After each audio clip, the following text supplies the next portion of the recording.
एक साथ इतने सारे बिजनेस क्यों मैनेज कर रहे हो आप? क्या करती है ये कंपनी आपकी अभी? टेक्सटाइल, ई कॉमर्स, आईटी और रिटेल सेक्टर में कोविड की वजह से ये दिक्कत आ गई, फाइनेंशियली सारा डाउन हो गया, इनफैक्ट माइनस में चले गए। तो कॉम्पिटिटिव मार्केट है, ऑलरेडी बहुत सारे मैन्युफैक्चरर ट्रेडर्स है, तो आपने कैसे सर्वाइव किया इसके बीच में? पहले तो लॉस से ही चालू किया। कमोडिटी मार्केट है ये, एक बंदा आता है कि आज का ये भाव है तो उसी भाव में ट्रेडिंग होगा। बड़े बड़े लोग 200 300 करोड़ लेके बैठे हैं, वो घुसने नहीं देंगे। जैसे कॉटन के प्रोड्यूसर हम हैं, एक्सपोर्ट हम सबसे ज्यादा करते होंगे, बनाते भी इंडिया में सबसे ज्यादा हैं क्या? कॉटन यान इधर से एक्सपोर्ट होता है और बड़ी बड़ी ब्रांड्स वियतनाम या उधर जॉब करवाती है और वही ब्रांड इधर सेल करने को आती है। फैशन की जो कपड़े हैं वो रिटेल पे ज्यादा भी मिल रहे हैं, ऑनलाइन पे ज्यादा बिक रहे हैं। जूडियो जैसी ब्रांड आती है, 500-550 स्टोर ओपन कर दिए, 5,500 करोड़ का शेयर कर रहा है। ऑफलाइन भी बिक रहा है। ऑनलाइन का ऐसा मार्केट है फिक्स, ऐसा कि डाइवर्ट हो रहे सब लोग, ऐसा नहीं। टीम कैसे मैनेज करते हो, थोड़ा वो ज्ञान दे दो आज। क्या मोटिवेशन होता है उनके पास कि वो सब काम सही कर लेंगे, प्रॉफिट जनरेट कर देंगे और आप यहाँ पे आराम से पॉडकास्ट करोगे?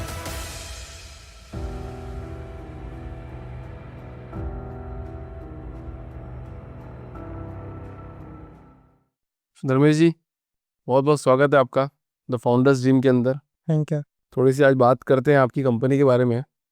क्या कर रहे हैं, कैसे कर रहे हैं, क्यों कर रहे हैं, क्या उद्देश्य है लाइफ का, कहाँ तक पहुँच गए, क्या करना चाहते हैं, थोड़ा डिटेल डिस्कशन करेंगे। तो आपने कंपनी का नाम रखा दिनजन ग्रुप। क्या मतलब है दिनजन ग्रुप का, पहले तो वहीं से बात करते हैं। दिनजन मम्मी पापा का नाम, अच्छा, दिनेश और रंजन। दिनेश का दिन आया और रंजन का जन, ऐसे मिला के दिनजन बना। तो क्या करती है ये कंपनी आपकी अभी? दिनजन ग्रुप ऑफ कंपनी है, उसमें टेक्सटाइल, ई कॉमर्स, आईटी और रिटेल सेक्टर में। Textile, e commerce, retail, IT. बहुत पैसे वाली पार्टी हो क्या आप? हाँ, पैसे वाले होना है ना, होना है। तो आपने एकदम से इतना सारे स्टार्ट कर लिए, तो एक बिजनेस स्टार्ट करने में तो करोड़ों रुपए खर्च होते हैं। होते। तो कैसे आपने इन सब की शुरुआत करी? 2016 में हमने दिनजन ग्रुप एस्टेब्लिश किया था। उसके पहले हम रियल एस्टेट में थे। रियल एस्टेट में थे, यस। तो खूब पैसा बनाया होगा आपने। फिर 2016 से लेके 19 रियल एस्टेट और टेक्सटाइल दोनों, यान ट्रेडिंग करते थे और रियल एस्टेट सेक्टर दोनों हमने स्टार्ट किया हुआ था। फिर 19 में हमने रियल एस्टेट स्टॉप कर दिया, उसके बाद पूरा फोकस टेक्सटाइल में किया। और क्यों रियल एस्टेट स्टॉप किया आपने? और फंडिंग पूरा इसमें ज़्यादा इन्वेस्टमेंट लग रहा था टेक्सटाइल वाले में, तो उसके लिए पूरा फंड डाइवर्ट कर दिया टेक्सटाइल के। बट कोई बना बनाया बिजनेस, आपने इतने साल काम किया, कोई बना बनाया बिजनेस को आप एकदम मूव करते हो, तो क्यों? मतलब बहुत ज़्यादा पैसे आपके पास, या फिर तो आप इधर उधर मूव कर रहे? नहीं, रियल एस्टेट में हम थे ना, हाँ, तब 2016 से लेके 19 तक हम रियल एस्टेट में थे। लेकिन 19 का पीरियड ऐसा आया कि हम बहुत ट्राई कर रहे थे कि दूसरी जगह, एक प्रोजेक्ट खत्म हो गया हमारा, कंप्लीट सोल्ड आउट हो गया। उसके बाद हम नई जगह फाइंड कर रहे थे, तो पूरा 19 का पूरा साल उसमें हमने जगह फाइंड करने में लगा दिया कि किधर क्यों दिक्कत आ रही है, कहाँ पे कोई मतलब डील हो नहीं रही है, लैंड की डील नहीं हो रही है, कुछ ना कुछ दिक्कत आ रही थी।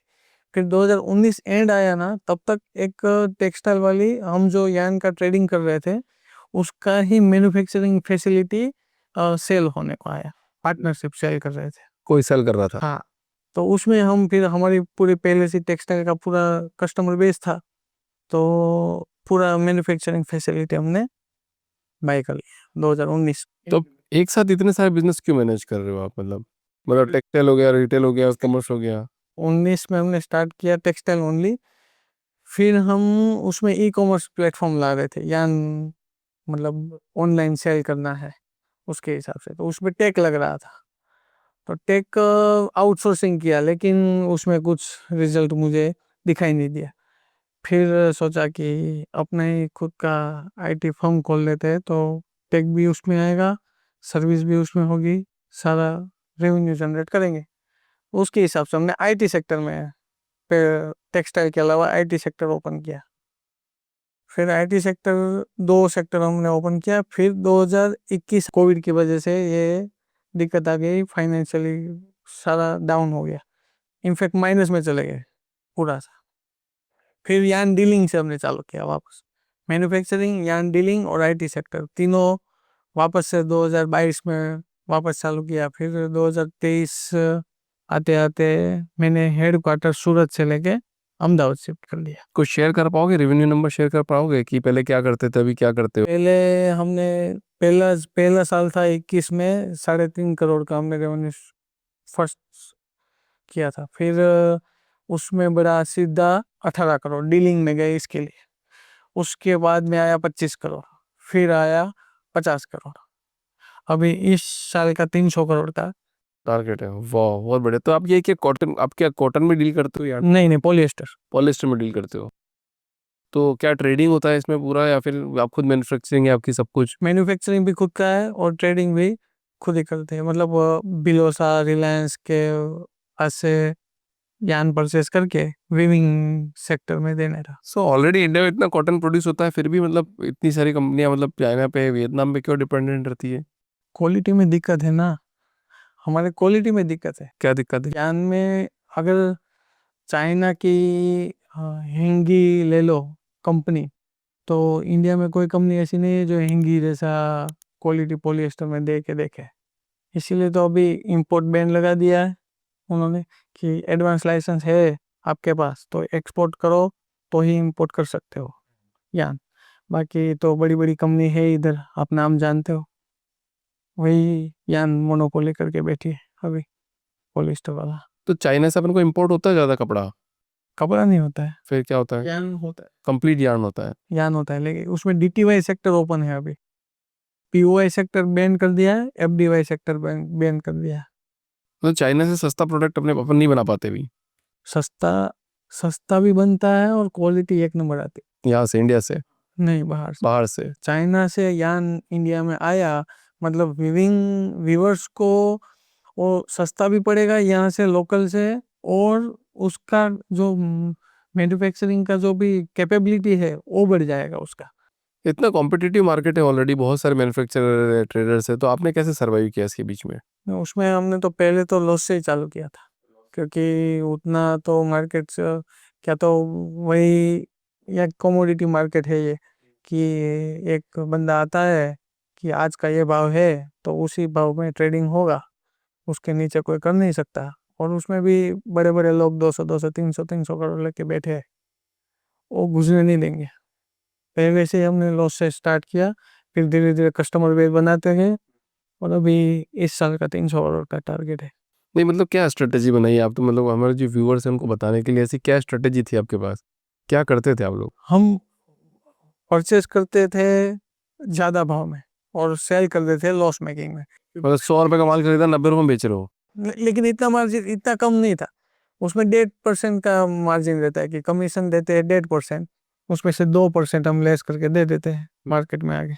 इस तरह से होता है। वहां से स्टार्ट किया, फिर उसको प्रॉफिट में कैसे बदला आपने? आईटी सेक्टर वाला जो भी प्रॉफिट आया था ना, वो ग्रुप ऑफ कंपनी में मैंने प्रॉफिट मर्ज कर दिया, उसके हिसाब से कस्टमर बेस बन गया पूरा। फिर हम जो भी कस्टमर है उसको जो भी रेट मिल रहा है अभी, वही मार्केट के रेट से ही अब सेल करना चालू किया। आप ये बोलना चाह रहे हो कि कोई दूसरी कंपनी का प्रॉफिट आपने इस पर डाला, देन फिर जो माइनस में कर रहे थे उसको बराबर भाव पे करना चालू कर दिया? पहले बोलते थे कि भैया 90 रुपये में देंगे, अब 90 में नहीं देंगे, अब 95 में देंगे। तो वहाँ से आपका वो कस्टमर बेस सेट हो गया, क्योंकि आपका ट्रस्ट बिल्डिंग हो गया था। कैसे आपने आईटी कंपनी का क्या नॉलेज है, मतलब आप में कैसे आपने उसको एस्टेब्लिश किया? नहीं, टीम से ही मेरा काम होता है, मेरा कोई आईटी फील्ड में नॉलेज नहीं है, लेकिन मेरा मतलब हेड ऑफ टीम मैंने रखी है। टीम टीम का हेड है आईटी सेक्टर में। मुझे टी शर्ट बनाने के पूरे प्रोसेस में सबसे ज़्यादा महंगा महंगा क्या पड़ता है? लेबर पड़ती है, यार्न पड़ता है? फैब्रिक फैब्रिक पड़ता है सबसे पहले महंगा। और इंडिया में नहीं बनता वो? फैब्रिक इंपोर्ट कर सकते हैं, लेकिन उसका उनका क्वालिटी अच्छा है, लेकिन यहाँ पे जो लोकल मैन्युफैक्चरिंग है उसको ज़्यादा ज़्यादा बढ़ाने के लिए बोल रहे हैं कि भाई लोकल मैन्युफैक्चरिंग वाला ज़्यादा यूज़ करो आप। तो इसके लिए अभी नीटिंग वाला फैब्रिक हो गया, तो पूरा सूरत में मैन्युफैक्चरिंग होता है, लुधियाना में होता है, तो वो ज़्यादा हम टी शर्ट मैन्युफैक्चरिंग में यूज़ करते हैं। बाहर का भी आ सकता है, लेकिन अभी हम बाहर का इंपोर्ट नहीं करते। एक इसमें बहुत बड़ा आई थिंक ये चीज़ है कि 30-31 दिन तक तो पेमेंट नहीं आता है। यान लाइन में तो बहुत दिक्कत है, 15 दिन वाला कंडीशन है उसको भी वो लोग 90 दिन तक ले जाते हैं। और वो कस्टमर पेमेंट के लिए फ़ोन करता है कि भाई आपका पेमेंट हो गया है ले जाओ आप, तो इधर से जवाब इस तरह से आता है कि भाई हमने कहाँ मांगा है, इतने पैसे वाले यान लाइन, इस तरह से आता है। 90 दिन का इसको हमने टारगेट करके 15 दिन किया, 15 दिन से हम नेक्स्ट डे पे लेके आए। इस तरह से हमने जो भी कस्टमर बेस था पूरा वो हमने फिल्टर आउट करके, जो 15 दिन 90 दिन वाला छोड़ के जो जेन्यून में नेक्स्ट डे में डील करते हैं उनके साथ हमने ये आपने खुद ने किया? खुद नहीं किया। यस, एक एक कस्टमर के पास जाके क्या बात करते थे, तो क्या बातें होती थी? बस वही जो इंपोर्ट कर रहे थे ना, चाइना से इंपोर्ट होके आता था तो उसमें 20% एडवांस देते थे ये लोग वीवर्स। उसमें उसको देने को कोई दिक्कत नहीं था क्योंकि क्वालिटी ऐसी मिल रही है, उनका कारीगर में दिक्कत नहीं हो रहा है, कंप्लेन नहीं आ रही है, फैब्रिक A1 क्वालिटी का बन रहा है। तो उनको क्वालिटी चाहिए यान में, लेकिन पैसे आप बोलो उस तरह से देंगे, 20% एडवांस देना है तो देंगे, लेकिन क्वालिटी उसको चाहिए। तो हमने जो भी कंपनी जो अच्छी अच्छी क्वालिटी सेट की करी हुई है उसका कोई भी प्रोडक्ट एक लेके हम पिच करते थे कि भाई इस कंपनी का ये प्रोडक्ट आप ले लो तो उसमें क्वालिटी अच्छा रहेगा आपका, तो उसमें मार्जिन भी आपका, रेट भी डाउन है और क्वालिटी भी अच्छा है। तो इसके हिसाब से नेक्स्ट डे पेमेंट में हमने चालू किया। ये तो पहले तो जितने भी ज़्यादा ट्रेडर्स है, पर अभी तो व्हाट्सअप ग्रुप से डायरेक्ट आपको ट्रेडर मिल जाता है, तो मिडिल मैन का काम खत्म हो गया क्या थोड़ा? नहीं नहीं, अभी डीलिंग पे ही काम चल रहा है। यान ऐसी इंडस्ट्री है कि कोई मिडिल मैन के अलावा कोई कर नहीं सकता है। इसमें ले लो यान बाजार, आप ले लो, सूरत के मार्केट को अभी तक टैप नहीं कर पाए हम्म। क्योंकि उनका जो भी फंडा ही अलग है कि किस तरह से पेमेंट भी मेरा। अगर साउथ का मार्केट ले लो आप, तो उधर 1.5% कमीशन मिलेगा कंपनी से, तो उसमें से 50 पैसा पास ऑन कर देंगे और नेक्स्ट डे पेमेंट या तो एडवांस पेमेंट लेके धंधा करेंगे। साउथ का समझेगा। लेकिन इधर आप सूरत में जाओगे, उसको बोलोगे कि 1.5% में से 50 पैसे आपको लेस कर दूंगा, तो नहीं करेगा क्योंकि उसको ऑलरेडी 2% लेस करने वाले बैठे एडवांस बाइंग करके। ये थोड़ा प्रोसेस समझाओगे कैसे काम करता है? मान लो एक फैक्ट्री लगाई किसी ने, कपड़े की फैक्ट्री बनाई, कपड़ा बना दिया उसने, पैंट का कपड़ा बना दिया, शर्ट का कपड़ा बना दिया, अब आगे क्या होगा? आके कपड़ा होलसेलर में जाएगा, उसके बाद से पूरे जो भी स्टिचिंग यूनिट है उसमें जाएगा, और स्टिचिंग यूनिट पूरा ज़ारा H&M उसके जॉब वर्क करता है। हमारा भी टाइविस्ट जो ब्रांड है वो भी हम जॉब वर्क करवाते हैं। अभी हमने रिसेंटली हमने खुद का मैन्युफैक्चरिंग उसमें चालू कर दिया है, फैब्रिक वाला। तो ये डीलर्स लोग, ये जितने भी मैन्युफैक्चर जो ज़ारा, H&M और ये इन लोगों से टाइप रहते हैं? हाँ, स्टिचिंग वाले यूनिट, स्टिचिंग वाले जो भी यूनिट होते हैं ना, वो ज़्यादा H&M जो उधर जॉब वर्क करवाते हैं उसमें से। अभी तक तो पूरे बांग्लादेश में पूरा सिस्टम चल रहा था, लेकिन अभी धीरे धीरे शिफ्ट हो रहा है इंडिया में। अभी वियतनाम में जो मैन्युफैक्चरिंग हो रहा है वो भी इंडिया में धीरे धीरे शिफ्ट हो रहा है। तो इंडिया में टेलर्स कितने होंगे, मतलब फिर सूरत में तो बहुत ज़्यादा है, और तुरंत ही मतलब बांग्लादेश स्टॉप हुआ, इधर से मतलब एक बटन ही दबाना है, ऐसा ऐसा सिस्टम कर दिया था उन लोगों ने सूरत में। और बड़े बड़े मतलब डोम, मतलब शेड बना के उसमें स्टिचिंग यूनिट का काम चल रहा है। खेड़ा से लेके आप अहमदाबाद हाईवे पे जाओगे ना, तो उधर फ्लेमिंग फ्लैपटेक्स प्राइवेट लिमिटेड करके। ज़्यादा स्टिचिंग का है मतलब? पर स्टिचिंग को लेबर को कम पैसा मिलता होगा वहाँ पे। उसमें कॉस्ट कटिंग के लिए, विमेन एम्पावरमेंट के लिए जो भी सस्ता लेबर होगा वो विमेन एम्पावरमेंट सस्ता मिल जाएगा उसमें, विमेन एम्पावरमेंट का फायदा भी मिल जाएगा। उसमें कॉस्ट कटिंग होता था क्योंकि वो खेड़ा से लेके फ्लेमिंग और फ्लैपटेक्स है ना, उसमें ज़्यादातर औरतें ही काम करती है स्टिचिंग यूनिट, तो उनका कॉस्ट कटिंग डाउन है। ऊपर से जो भी आसपास के गांव है उसको रोजगारी भी मिल जाती है, और रूरल एरिया में डेवलपमेंट कर रहा है तो उसको बेनिफिट भी मिल जाता है। अभी मेड इन इंडिया कपड़ा ज़्यादा है या मतलब अपन फिर स्टिल कपड़ा अपन बाहर से खरीदते हैं? थोड़ा सी वो मेरे को समझ में नहीं आ रहा है कि जैसे कॉटन के प्रोड्यूसर हम हैं, एक्सपोर्ट हम सबसे ज़्यादा करते होंगे, पर क्या है, बनाते भी इंडिया में सबसे ज़्यादा हैं क्या? कॉटन यान इधर से एक्सपोर्ट होता है, और बड़ी बड़ी ब्रांड्स वियतनाम या उधर जॉब करवाती है, और वही ब्रांड इधर सेल करने को आती है। LP ले लो, कोई भी बड़ी बड़ी बड़ी ब्रांड ले लो। लेकिन इंडिया का अभी इस तरह से क्वालिटी वाला काम अभी बन नहीं रहा है कोई भी, कि हम इतना फास्ट सर्विस और क्वालिटी बेस्ड इंडिया से हम एक्सपोर्ट कर सकते हैं, इतना काम नहीं हो रहा है क्योंकि चाइना उसके कहीं ज़्यादा आगे। हमको उधर पहुंचने में कम से कम ये 2030 आ जाएगा आराम से। अच्छा, कॉटन कपड़ा अच्छा होता है, पॉलिस्टर कपड़ा अच्छा होता है? कॉटन अच्छा होता है। कॉटन ही हमेशा अच्छा। कॉटन ही अच्छा होता है, क्योंकि पॉलिस्टर तो क्या है, वर्जिन केमिकल का जो भी है मिक्सर है, वो तो कॉटन हो नेचुरल आइटम है, उसका महंगा होता है कॉटन, लेकिन पॉलिएस्टर सस्ता होता है। फास्ट फैशन जो भी जाओगे आप, तो उसमें पूरा पॉलिएस्टर यूज होगा, या तो 80% कॉटन और 80% पॉलिएस्टर होगा, और 20% कॉटन होगा। पॉलिस्टर सब प्लास्टिक का कपड़ा है मतलब, तो मतलब आप प्लास्टिक पहन रहे हैं? हाँ, पीटीई एमईजी से बनता है, पेट्रोकेमिकल के केमिकल से जो भी प्रोडक्ट निकली, पीटीई और एमईजी, उससे बनता है पीओवाई, पॉलिएस्टर ओरिएंटेड यार्न। और पीओवाई से बनता है, उसका टेक्सचराइज करते हैं, ड्रो टेक्सचराइज करते हैं, उसमें से डीटीवाई बनता है। और डीटीवाई जो भी बना, वो सीधा जाता है वीविंग में, उससे कपड़ा बनता है। तो नुकसान क्या है? पॉलिस्टर पहन लिया तो क्या दिक्कत हो गई?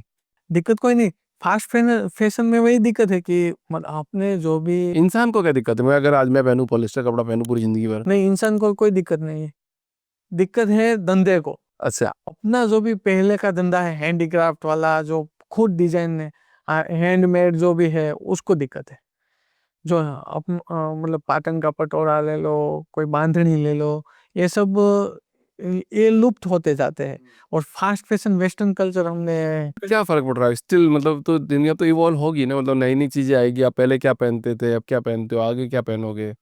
तो मतलब स्टिल मतलब धंधा तो नया बनेगा, नई चीजें बनेगी। कुछ ऐसा ये बताओ कि अगर ह्यूमन को हार्म है, कि मतलब अगर प्लास्टिक पहन रहे हो तो माइक्रो प्लास्टिक आपका शरीर में चला जाएगा, या फिर कुछ आपको कैंसर की बीमारी से कुछ ऐसा कोई कॉज है क्या, या सिर्फ धंधे को प्रॉब्लम है? नहीं नहीं, सिर्फ धंधे को प्रॉब्लम है। दूसरा कि अभी रिसाइकल वाला ज्यादा चल रहा है, जीआरएस जो ग्लोबल रिसाइकल स्टैंडर्ड है, उसके अंडर में जो भी यान बन रहा है, उसका कॉस्टिंग ज्यादा है, जो भी एनवायरनमेंट को हार्म कर रहा है ना। पॉलिएस्टर आपको कितने साल लग जाएंगे, डिजोल्व नहीं होगा। उसके लिए हमने रिसाइकल प्रोसेस बनाया, जो गवर्नमेंट भी बेनिफिट देती है। फिर जर्मनी और फ्रांस, जहाँ भी एक्सपोर्ट करोगे, तो वहाँ की गवर्नमेंट ने वीविंग यूनिट को इस तरह से किया है कि 30% आपको किसी भी हाल में जीआरएस का यान यूज करना है।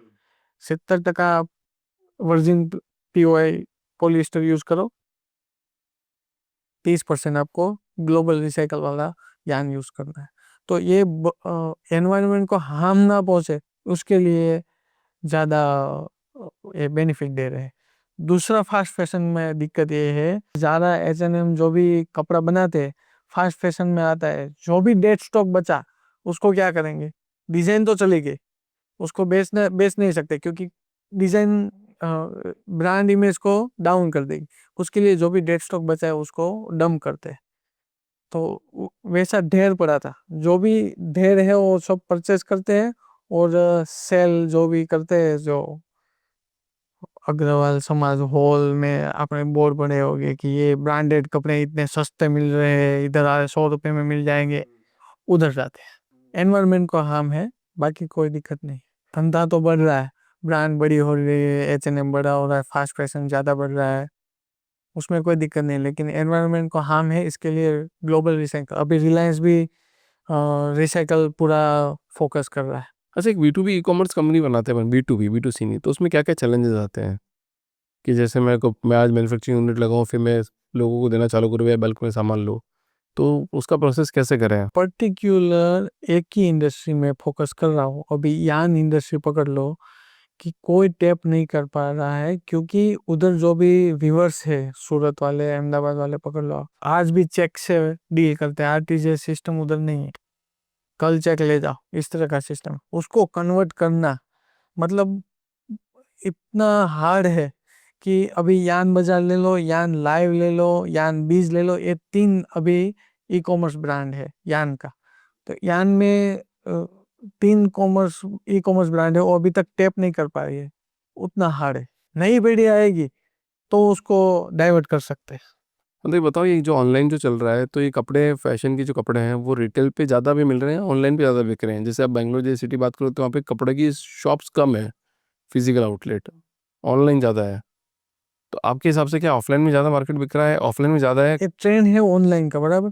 उसमें जूडियो जैसी ब्रांड आती है, नई ब्रांड आती है, 16 से लेके 2025 तक 550 स्टोर ओपन कर दिए, 5,500 करोड़ का सेल कर रहा है, ऑफलाइन भी बिक रहा है। ऑनलाइन का ऐसा मार्केट है फिक्स, ऐसा कि डाइवर्ट हो रहे सब लोग, ऐसा नहीं है, हाफ हाफ हो रहा है। ऑनलाइन एक नया मार्केट बन गया, ऑफलाइन तो था ही। अभी तक पकड़ लो ना, ये H&M ज़ारा ने अभी तक 30% मार्केट कवर किया है। 30% कवर कर ले, 30% बहुत होता है। 70% अभी भी लोकल मार्केट है। जो भी आप मंडी जाओगे ना, मतलब एक दुकान के बगल में दूसरी दुकान कपड़े की है, वैसी ही मंडी है, उधर से ही परचेस करते हैं। अभी ज़ारा, H&M, जूडियो ले लो, बाकी सारी ब्रांड ले लो, स्नीच ले लो, वो अभी तक 30% मार्केट कवर कर रहे हैं इसके हिसाब से कि भाई हम फास्ट फैशन दे रहे हैं, हम पूरे हमारा स्टोर इस तरह से है। तो 30% अभी तक सारी ब्रांड ने कवर किया।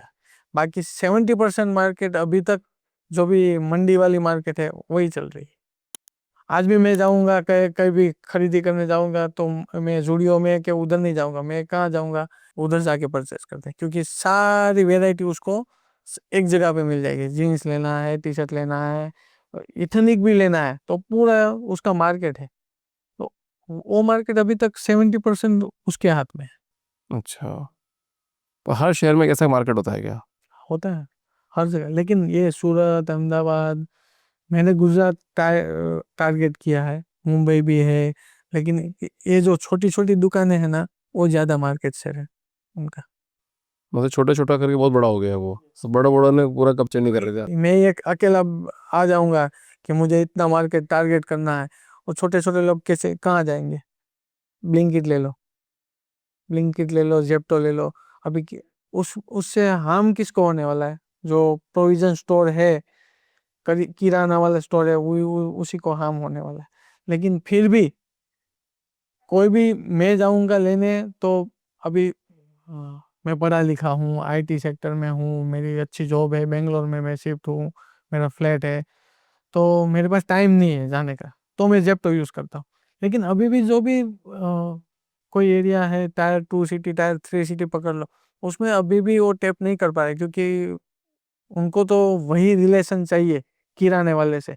भाई तू मुझे इतने शुगर मेरे घर पे पहुंचा देना, इतने तेल के डब्बे मेरे घर पे पहुंचा देना, वो सर्विस दे रहा है, ब्लिंकिट को क्यों ज्यादा दे? वैसा सिस्टम है, लेकिन वो खत्म नहीं होगा उनका। मतलब प्रोविजन स्टोर को तो इतना फर्क नहीं पड़ा, मेरे ख्याल से सुपर मार्केट में ज्यादा फर्क पड़ गया है। जो लोग सुपर मार्केट जाना प्रेफर करते थे वो कम कर दिया। हाँ, वो कम कर दिए, वो पक्का। तो मतलब प्रोविजन स्टोर को तो फर्क नहीं पड़ा यहाँ पे। वही न्यूज़ तो यही है कि भाई किराना स्टोर को एक खत्म कर रहा है, लेकिन नहीं हो रहा है। Tier 2 Tier 3 सिटी है, उसमें अभी भी रिलेशन बना हुआ है मेरा किराना स्टोर के साथ, पर्सनल रिलेशन है। भाई मैं फोन कर देता हूँ, भाई तू इतने सेम रेट पे डिलीवरी देगा, और ये तो डिलीवरी चार्ज भी अलग लेगा, हाई प्राइस होगा, कुछ ना कुछ तो होगा। हम्म। मतलब कोई भी ब्रांड ओपन करने के लिए अभी ओमनी चैनल ज़्यादा प्रेफरेबल है, मतलब सब जगह करना है आपको, ऑफलाइन भी करना है, ऑनलाइन भी करना है, सब जगह करना मेरा टाइविस ब्रांड है, जो ऑनलाइन भी है ऑफलाइन भी। हमने पहला स्टोर ओपन किया अभी, है। क्या नाम है ब्रांड का? टाइविस टाई वेस्ट। क्या क्या बेचते हैं? Western wear. Western wear. तो इसमें स्टोर भी है आपका? हाँ, अहमदाबाद में पहला स्टोर हमने ओपन किया अभी, रिसेंटली नवंबर में ओपन किया। अभी पूरा गुजरात टैप करेंगे, उसके बाद पैन इंडिया जाएंगे टाइवी स्टोर में। और ये ऑनलाइन भी है अभी? ऑनलाइन भी मेल फीमेल दोनों के लिए? दोनों, मतलब 20% ही मेल है, बाकी फीमेल है। अच्छा, आपकी एक टेक कंपनी है यस। और सब लोग एआई और क्लाउड की बात कर रहे हैं और सब आउटसोर्स करते हैं इंडिया में सबसे ज़्यादा। इंडिया भी कभी डिस्टर्ब बना पाएंगे कुछ, अपन ऐसा कुछ टेक्नोलॉजी सोल्यूशन बना पाएंगे इंडिया में?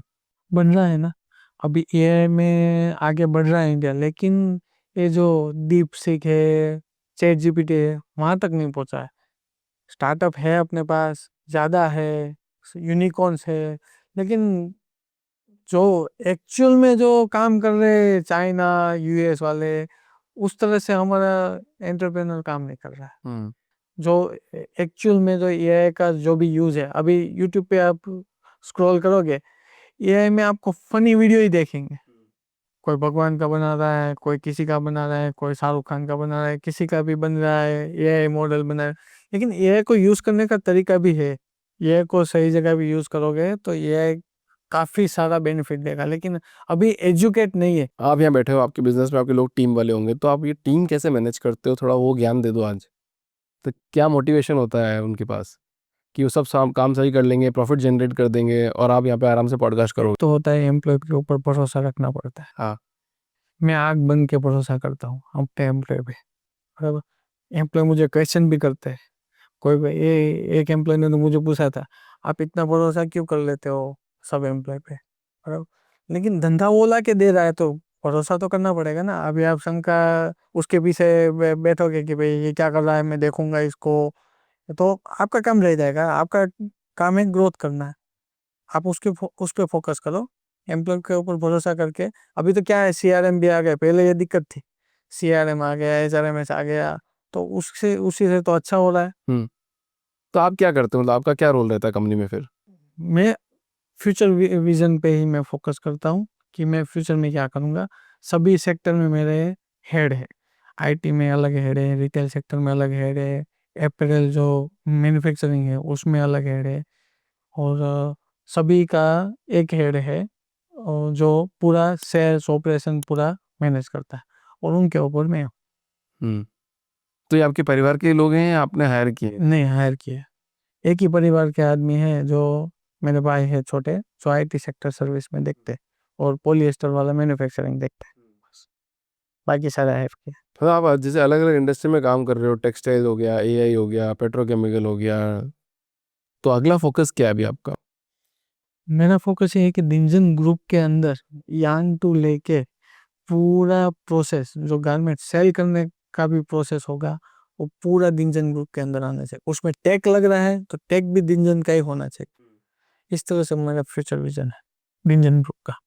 और इससे पहले क्या करते थे आप, मतलब 2016-17 से पहले जब यार्न बिजनेस में, जब प्रॉपर्टी डीलिंग? जॉब करता था, मैंने सिविल इंजीनियर किया है, हाँ। तो मैं quantity surveyor as a job करता था। हम्म। फिर पहले से ऐसा था कि इंडस्ट्री में जाना है, बिजनेस करना है, तो 2016 में हमने ड्रॉप कर दी जॉब। उसके बाद 2 महीने ऐसे घूमे, मार्केट सर्च किया, क्या करना है क्या नहीं करना है। ऐसा हो रहा था कुछ हो नहीं रहा है, क्या करे, वापस जॉब ज्वाइन कर ले, क्या करे।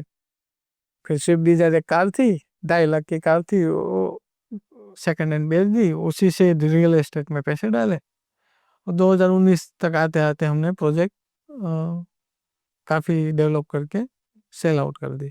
फिर हम टेक्सटाइल में, यही पूरा प्रोसेस था।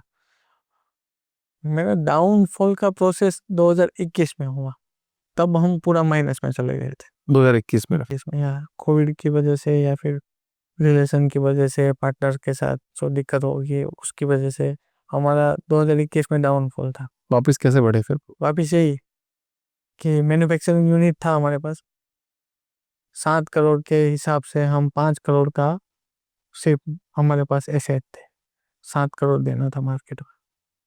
फिर 5 करोड़ के एसेट थे, उसी से मैन्युफैक्चरिंग चालू किया।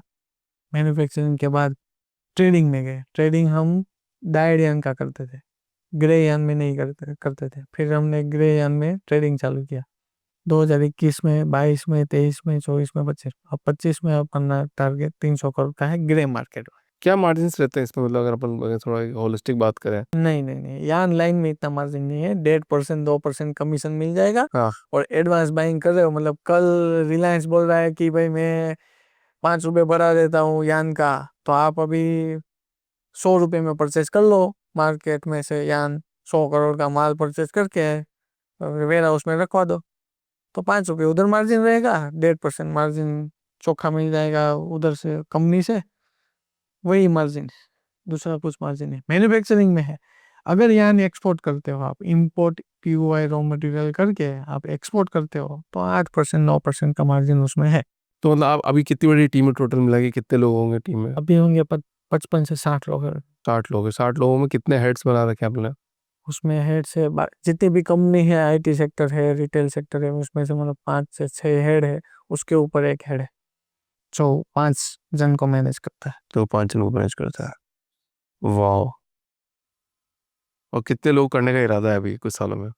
5,000 होंगे तो अच्छा है। बहुत बढ़िया सर। एक कोई बहुत बढ़िया चीज़ बताओ, कोई जो नए एंटरप्रेन्योर बन रहे हैं, जो हार मान जाते हैं, फाउंडर्स ड्रीम में आए हो और सारे फाउंडर्स फॉलो करते हैं हम लोग को, तो एक कैमरे में बढ़िया सी कोई कोटेशन दो जो हार मान के बैठे हैं और नया अपना बिजनेस नहीं कर पा रहे हैं। कल की चिंता से ही हार होती है। अगर आज की ही चिंता करो सिर्फ, कल क्या होने वाला आपके हाथ में नहीं है, नहीं। बराबर। कल नया सूर्य उगेगा तो नई आशा की किरण के साथ, नए आइडियाज के साथ आप काम कर सकते हो।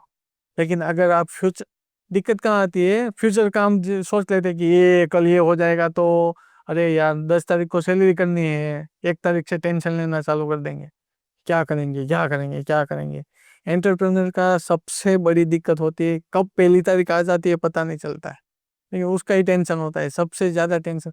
लेकिन हार नहीं माननी है। अगर कल का आपने स्टेप लिया है तो परसों का भी स्टेप आपको मिलेगा ही मिलेगा, लेकिन आगे बढ़ते रहना है, रुकना नहीं है। रुक गए, हार मान ली कि नहीं अब नहीं होगा, खत्म, हथियार डाल दिए, तो नहीं होगा। बहुत बढ़िया sir, thank you so much sir for coming in this show. और आपसे भी बहुत कुछ सीखने को मिली आज मुझे। I wish you all the best, जल्दी 300 करोड़ का एक बार फिर पॉडकास्ट में आए, बताएंगे कि पहला पॉडकास्ट हमने ऐसे किया था और आज हम ऐसे मैनेज कर रहे हैं। Thank you so much sir, thank you so much for coming.